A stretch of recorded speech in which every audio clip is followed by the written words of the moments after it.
Welcome to Boss Babies and Bottles, also known as B3.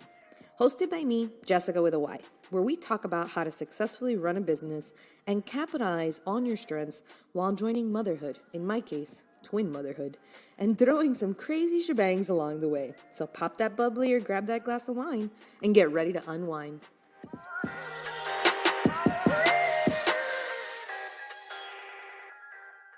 So today I'm talking about how I met my husband and how that all kind of came about. And for that, I feel like I need to rewind X amount of years, but I won't really say how many that X is, because if I tell you that number, then it gives away my age. And so we're not going to do that. But I am going to take it back to the age of 25 years old. Looking back at it, my 25th year of life was my quarter life crisis, and it hit me at exactly the age of 25. And I have talked to multiple people where it's hit them anywhere from 24 to 26. I heard somebody the other day at 27. So it'll hit somewhere around there. So if you're in that age range, just know it could come to you, and it doesn't need to come as strong as mine did. And I think for those of you that are past that age, if you look back, you probably definitely had some sort of turning point in your life during those years. So that's what we're talking about today. So again, if I am out of breath, I am so sorry. These two keep sitting up on my lungs, but they need to stay in there for a longer period of time, so ignore my lack of breath here. I promise you it's the twins causing me some heartache, but already, right? I haven't even had them and they're causing me heartache. But my quarter life crisis was definitely my hardest year of life, guys. Like I had, what one would call depression, weight gain. I was miserable. I hated what I did. I hated what I did so much. I mentally made myself feel sick. Like I physically felt sick enough so that I wouldn't have to go into the office. And I remember those days, and I remember saying, how is it that I knew I was making myself sick, because on the days that I didn't have to go in, I felt fine. And then all of a sudden, right before having to go in, I would not feel well. My stomach would hurt or my head would hurt, whatever. And I was doing it to myself. And so at the age of 25, though, from an outsider's perspective, they would have told you I was killing it, especially in my company. I had 6 figures in the bank. I saved. My office was #1 in the nation. I was, quote unquote, living the life on an island. I traveled 3 to 4 times every month to different places. A lot of those vacations and a lot of those were also for work. Half and half. And again, from the outside perspective, most people looked at it and were probably like, this girl is really living the dream. But internally, I was having a really tough time with everything. And one of my friends had told me to go see a psychiatrist. And I was like, pretty against it at first. And then I went and I was like, what could it hurt to talk to someone? And so I did. And then she wanted me to take meds. And I was not into that. I was like, if there's something wrong with me, and I know that there's something wrong with me, and I'm aware enough to know that there's something wrong, then I should be able to help myself throughout this process. So that's what I wanted to do. And again, I'm very aware, I feel like, of myself. And some people I know are more aware than others. And so it's not anything bad when it comes to medication. I just felt like I wanted to give myself the proper opportunity to kind of get myself out of it before I tried something else. And so I knew at that point how I was feeling, and I knew that I didn't want to feel like this anymore. So I knew I wanted to turn my life around, and I knew that for me, my mentality is key. And so I had already been going back and forth with myself as to what I wanted to do. And I had this thought of going to, and you might have heard of him before, Tony Robbins conferences. He has his first conference called Unleashing the Power Within. And a bunch of people from my company at the time had gone and had talked great things about it. And I had heard so much about it. And I was like, you know what? Why don't I just go see what all of this is about? I'm not very into the rah-rah cheerleading kind of thing that I had heard about Tony Robbins, but I was willing to give a lot of things a chance, especially during this time, considering how I was feeling. And I knew that this was definitely something for me. I didn't really know too much about Tony Robbins prior to going.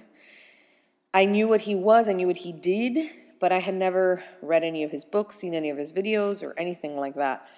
So I was in for a surprise. For those of you that have been to UPW, and that's what it is for short, Unleashing the Power Within, then you know that it is actually very much a rah-rah, lots of hugging, lots of energy. Just, I mean, this man, it goes 100 miles a minute every minute for 3 days straight. I mean, 4 days straight, because UPW is 4 days. It is intense. I just don't even understand how he does it. And then on day 1 of Unleashing the Power Within, you actually walk on fire. Yes, you heard me right. You walk on burning coals, really, really high. You see them. They're burning coals. They're right in front of you, and you walk probably like a good 5-6 feet on these burning coals, and he teaches you how to mentally overcome the fact that that is hot and that you can walk barefoot over these hot coals. And I did it, and I wasn't the only one who did it. Almost everyone, I'm pretty sure, from that conference did it. I have a fire walker buddy. I still talk to her. She's awesome. We coached ourselves through it. And let me tell you, it was definitely quite an experience. And obviously part of that first program that he has is where they sell you on the rest of the programs that he has. And I remember sitting there, you know, it's probably one of the last few days or whatnots when they're going through these next courses. I remember sitting there and saying, you know what? This has helped me so much already. I don't see why I wouldn't do it. And so I had said it to the manager that was on top of me, was above me at that moment. And he was like, why would you spend the money on that? You know? And I remember looking at him and saying, because I feel like I need it. And if I feel like I need it personally, then why wouldn't I do it? And again, I was getting coached from different directions as to not spend that kind of money. But the reality is that I had it. And if that's what I wanted to do, I was going to do it anyways. And so I did. I signed up, and I remember my manager looked at me and he was like, you really did it? And I was like, yeah. And I paid that much for it. Yes, I did. I paid all of those dollars for it. And I'm so glad I did. One of his longer programs is called Date with Destiny. And to this day, I will tell you, it was the absolute best program or best anything that I have ever done, read, been through. It was incredible. It really, really was. And a lot of it has to do with, again, your date with destiny, shaping what is going to be your future. And a lot of it is very relationship oriented, which I feel like I really needed. Because I needed to define what I wanted in a spouse. Okay? Everything that I had ever dated before is nothing like what I ended up marrying. And I feel like that happens to a lot of us. So I was in the relationships where I would date what we would, back in the day when I was in karate and taekwondo, my master used to say to us, you're either strong or smart. And so if you're smart, then you're not necessarily strong because you don't get in that much trouble. So you didn't have to do that many push-ups or whatnot. And if you were strong, then you obviously were not smart because you had to do all of those push-ups. That's how he correlated it. So I would date the strong ones. For looks, for whatever. He'd call me vain. Hey, it is what it is. You know, you're young. So I would date all the strong ones, not the smart ones. And you know, I had, by dating the strong ones that weren't smart, I was able to really kind of almost run the relationship, better said, you know? But I knew that what I wanted to marry was not a relationship that I would mandate everything and that I would call the shots, but a relationship that was more of a partnership or a little bit more even into the traditional sense, the female and male roles. And that's what I wanted. And again, I think when it comes to finding what you want in life, may it be in this case a relationship, you have to be very clear with these goals. And so I wanted more of that traditional relationship, which is not what I had. I wanted someone who was smart, not strong. I wanted someone who was a hard worker, who was loyal, a family man, that came from a good family, had the same values and morals as me. Spiritually was on the same page as me.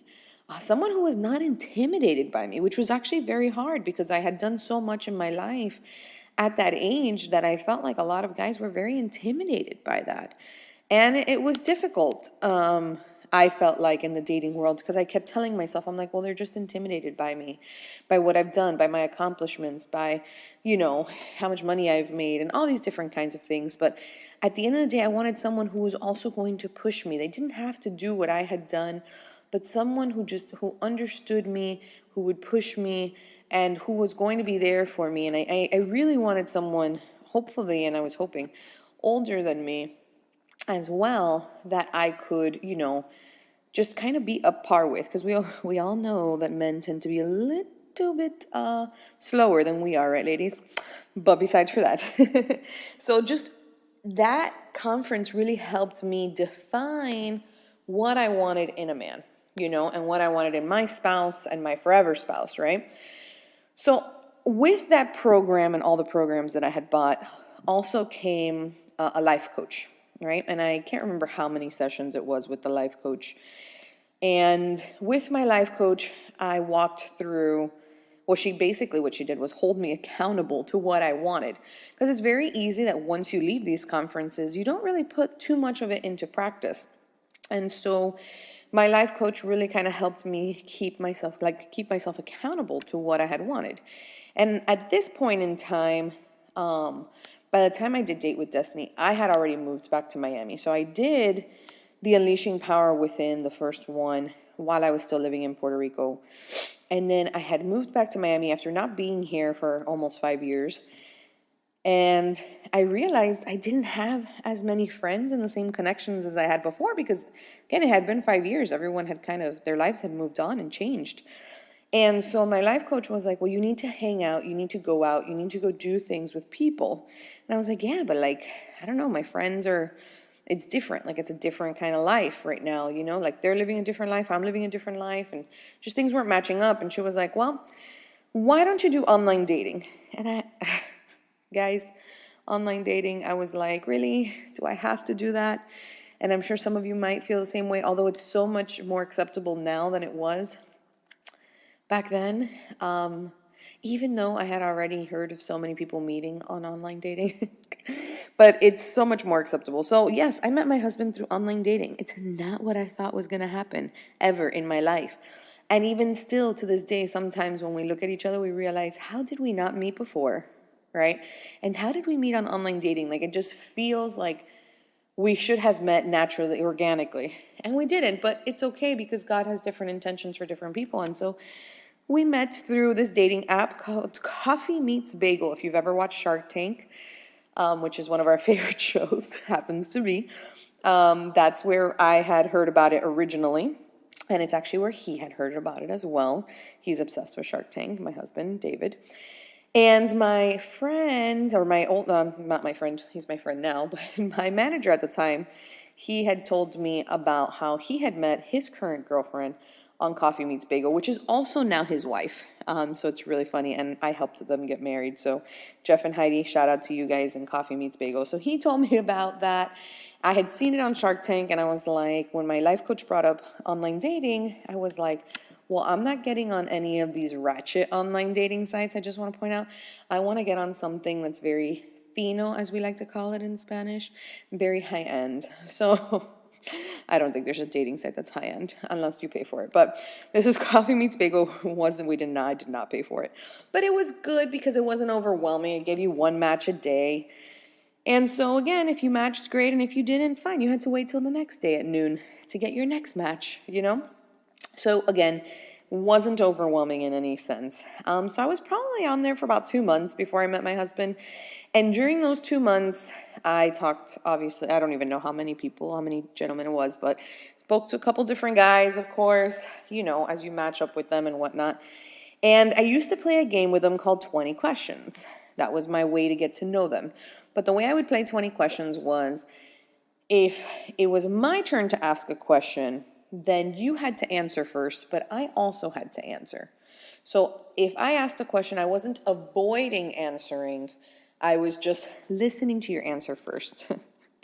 So that's how I would play. I would ask a question first, they would answer, then I would answer. Then it was their turn to ask a question, and then I would have to answer, and then they would. So it's really like 40 questions, but at no point in time are you avoiding any question. And you can't ask a question and not answer it. So again, you're not avoiding, you're not playing any games. It's a game, but it wasn't a game. And I did it on purpose because I really wanted to try to not waste time. That was my thought process. And so I went on a lot of bad first dates. I'm not going to lie. Not a lot, to be honest, because again, I would filter through in my 20 questions. I probably went on 4 or 5 really bad first dates. And I don't even know how it happened, because again, my game was pretty flawless, my 20 questions, but it happened. And there were some where by the time I met him, he was like, I moved back home. I don't have a job. I have no direction in life. And I guess it wasn't so much the moving back home and the not having a job. It was having no direction in life. How I couldn't see myself being with someone who had no direction, Not that I had much either. I had just started EBJ at the time. I wasn't really making that much money or anything like that. I wasn't successful at that time, one would say. And so, but I had direction and I had drive and I had vision as to what I wanted. And I think that's what I was looking for too. I was just looking for someone who had that, because it's not like I was looking for someone who had it already. I was willing to build something with someone, and that's really what I wanted. And so these were some bad first dates, guys. And I remember, I offered to pay in all of them, and I did. I was not waiting. I did not want anybody to pay for me. I did not want any of that kind of thing. I didn't want them to think that I was going on a date with them so that they could pay. I just wasn't. So I would pay. And guys, I remember this one guy. He shows up and he must have done, he must have totally filtered through his photos. I'm so sorry. He looked so much one way in the picture. I remember just putting the picture right next to his face and I was saying this doesn't look like you. He goes, yeah, I've had them altered. And I'm like, altered a lot. No, he didn't catfish, because it was still you could tell it was still him, but it was just not him. This is what people do on those things. It was so bad. And I remember coming back from every bad first date, which again was not many, but every time I would tell my life coach, she was like, you need to stay in it. You need to stay in it. And she would make me, because every time I had a bad date, trust me, I wanted to get off. I was like, this is terrible. I don't want to do online dating. And she was like, it'll be fine. You're just there to meet people. So that's fine. So that's what we did. So then I got a message one day on Coffee Meets Bagel. We'd get these little bagels. I'm sorry, these little bagels, these coffee beans. And that was your quote unquote money, right? But every day, and it was free. You didn't, I guess you could buy the coffee beans, but I never did. I don't know if my husband did. He still won't admit to me if he did or didn't. But every day that you responded to your match, you would get, I don't remember how many coffee beans. And of course, you're adding them up and whatnot every day. And then on some days, if you were lucky, the site would give you an extra, I don't know, I can't want to say it was 5 matches that you could buy with your little coffee beans if you had enough to buy a profile. And so one day I got a message that said, this person likes you. And I open up the profile and they give you a basic profile of the person who quote unquote bought your profile with their coffee beans. And you see a very, very light profile of theirs. You don't see the same profile you would see on a daily match. So it's very light. I could see his pictures and I don't know, 3 or 4 facts about him, nothing major. And again, it has really big on one of the corners, he likes you. And I look at it and I remember looking at the first picture and being maybe. Again, vain, I know. I scrolled through all his pictures and I'm like, I guess. Not really, but kinda, maybe. He's heard this story before, so this is not a shocker to him. And then I see his last picture and he's all dressed up in a suit and I'm like, okay, this gives me some sort of hope. I'm not sure why it did, but it did.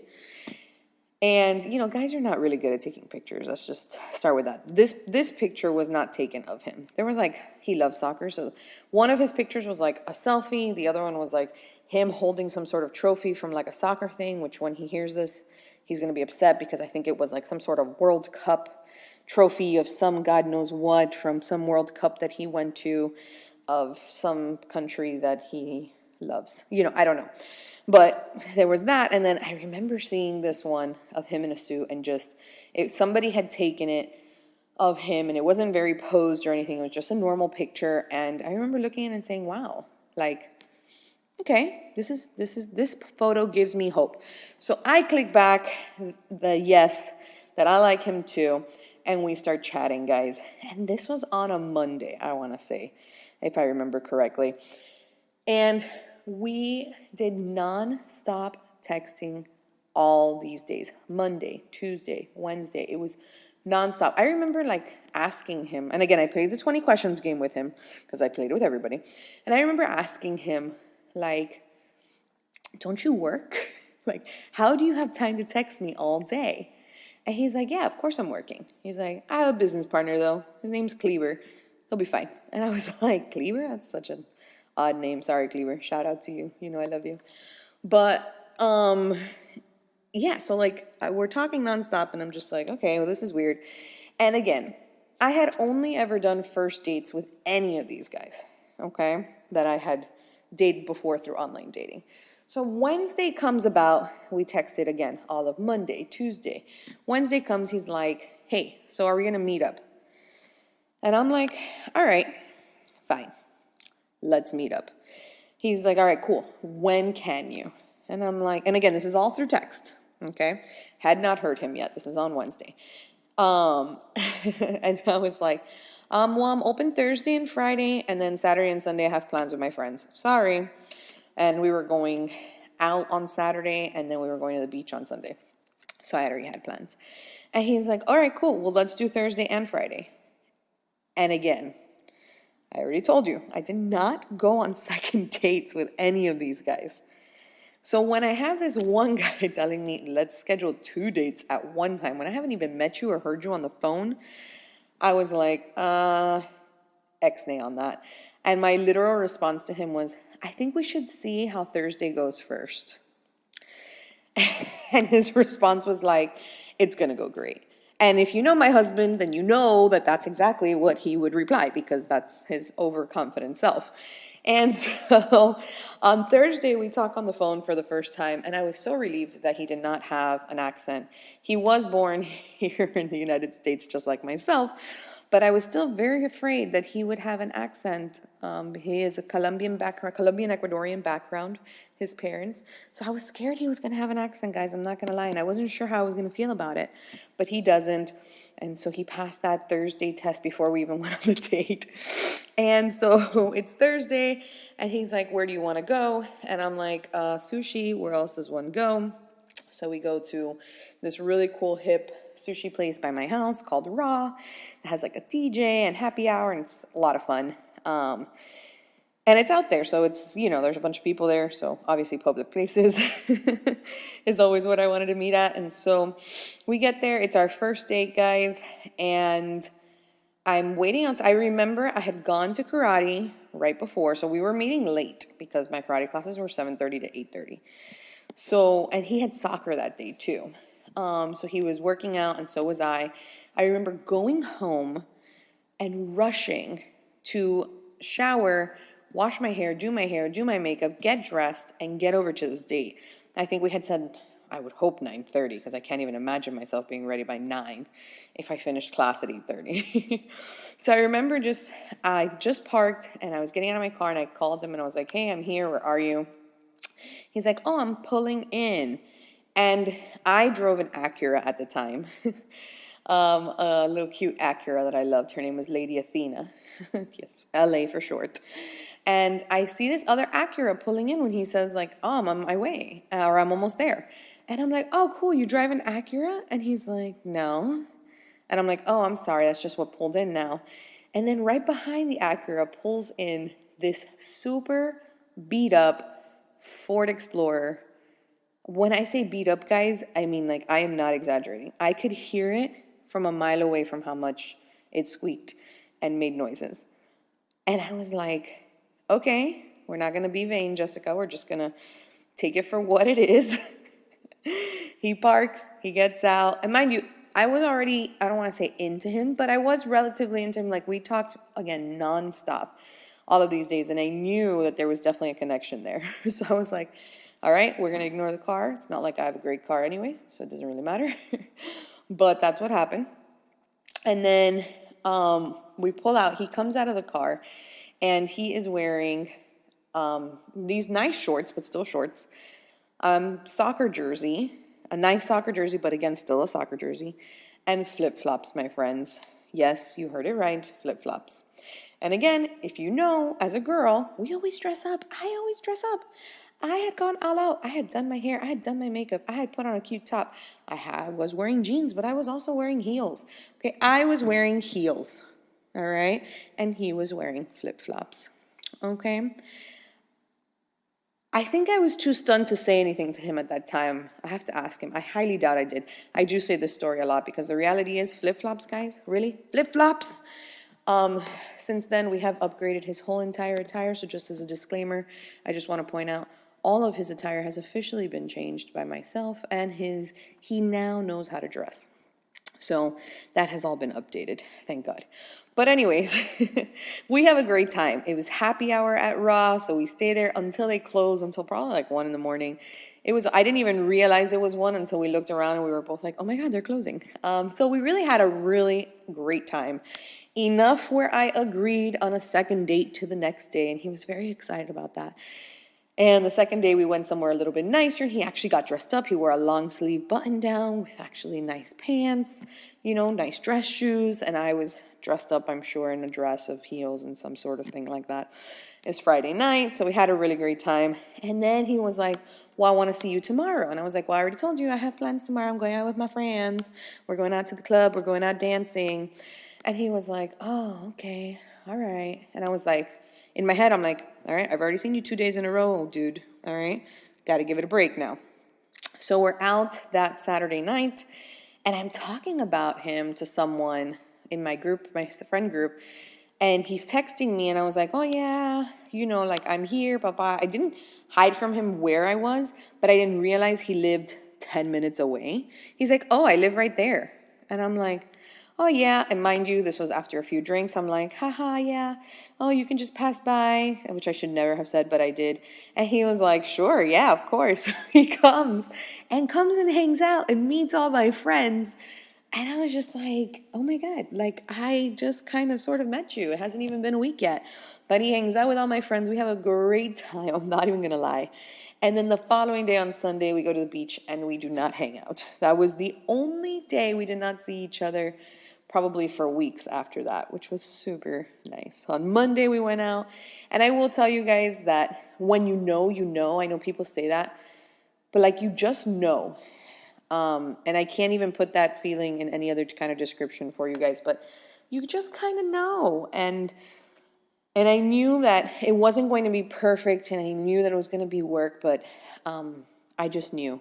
And I know he did too, because we talk about it all the time. And, we're two alphas. I'm an alpha in my workspace, he's an alpha in his, and I had to learn how to really stay feminine, throughout his masculine energy and let him take charge of certain things. And it's not like we don't argue, guys. We argue all the time. I mean, that's just what it is, especially because we're two strong people. But learning, how to give and take throughout the process and really making our relationship work. Because at the end of the day, you have to get what you want out of life. Just because this is what I wanted doesn't mean it's what you want. You have to manifest what you want. And I'm going to talk about that in these upcoming episodes, which is why I'm telling you the story even to begin with. And, as a woman, we can have our cake and eat it too. Like, we can do this. But you need to figure out and become clear with what you're manifesting into your life. Because the way your life is now is what you've manifested. Like, that's what you've brought into your life. I sit around and I look at my life and I'm like, this is what I wanted. This is what I have always thought and dreamed about. And the only way I was able to do that is by having that clear vision and manifesting it towards me. And so, again, we'll talk about that, but our first trip is a funny story. We went to Colorado, And he had to go in for work. I remember, and he's like, you can come. I have downtime. We'll stay a few extra days. It'll be fun. And I was like, all right, cool. No problem. Let's go. I'm all about traveling. So was he. I found out. And so we go to Colorado, and we're waiting for our flight. And it was one of those weeks where it was really bad snow all over the country. We had gone, I want to say we went somewhere between, no, we went for New Year's. That was our first New Year's together, yeah. So we went a few days before New Year's, and we stayed there through the New Year. And it was, again, really bad snow. And he again, me here thinking he really had to be there for work, which he did. But they were looking for volunteers to get off the flight to help some families go home, because there were a bunch of families that had to get home. And he goes, I'm going to go ahead and see what I can do. And I'm like, see what you can do about what? I had never in my life volunteered to not be on a flight. Like, I was always one of those people, I'm like, you can offer me the world, but I'm not going. I want to get to wherever I want to get to. I want to get home. That's just what it is. But he's not. He's one of these people that'll fly by the seat of his pants. So he negotiates, which I didn't even think was possible. My husband's a negotiator, if you know anything about him. He negotiates with the flight attendant or the person who's doing this to give us, it was $500 a person. Yes, that's what the price was. Exactly.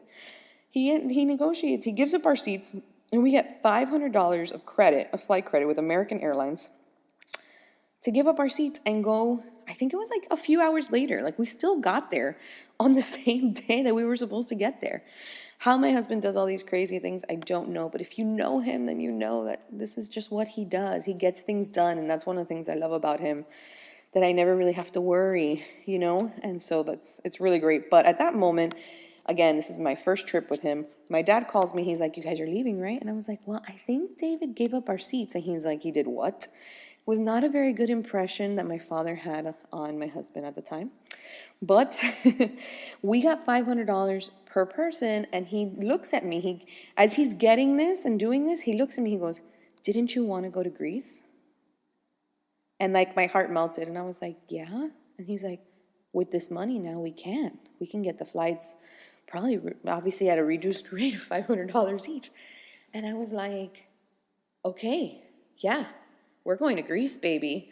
And that's exactly what we did. That was December, January. And by March, we were in Greece. We got to spend 2 weeks out there. We had a blast.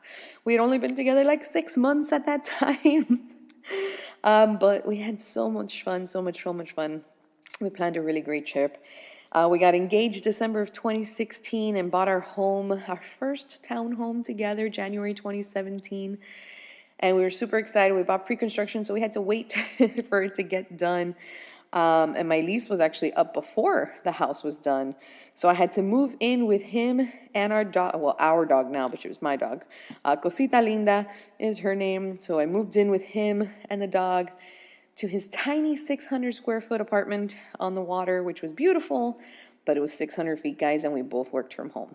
So you can only imagine how that went. Well, or how I thought it was going to go. It actually went really well. We did not kill each other. We're still here. And we found that we could live together in 600 square feet. Luckily, now we don't have to do that anymore. But I moved in with him and the dog April 2017.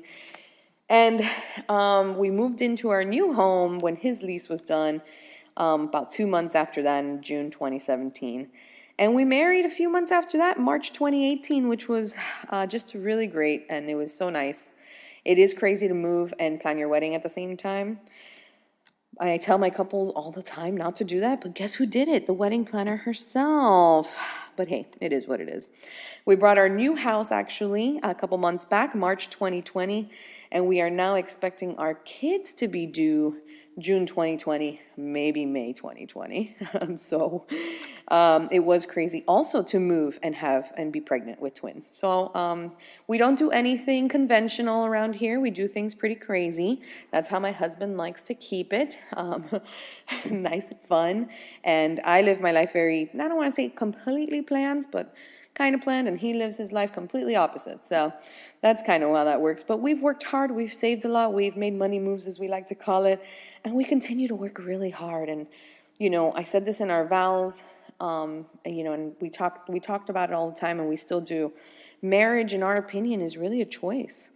We talk about how we really walked into love together with our eyes wide open. and choosing to take every step with each other. And I firmly believe that from my vows to every day in life, like love, marriage is a choice and love is a choice, and you can feel something, but not every day will you be feeling that high of love. And it doesn't matter, because at the end of the day, whoever you chose to spend your life with, that is a choice. And so that's what we always talk about and we love. And even though he drives me insane and he's probably the most frustrating man on the planet most days, I love him. I'm not sure how or why sometimes. No, I'm kidding. I do know. And, I'm so glad that we met. And online dating or not, here we are.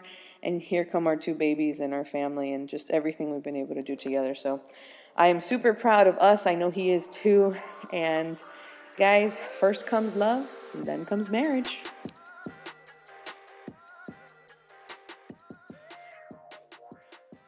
Thank you guys so much for tuning in. I cannot wait to chat with you guys soon. So make sure, if you haven't already, subscribe to our next episode and follow my craziness on Instagram at EBJ Events and at canal.twins. I promise you, something's always happening.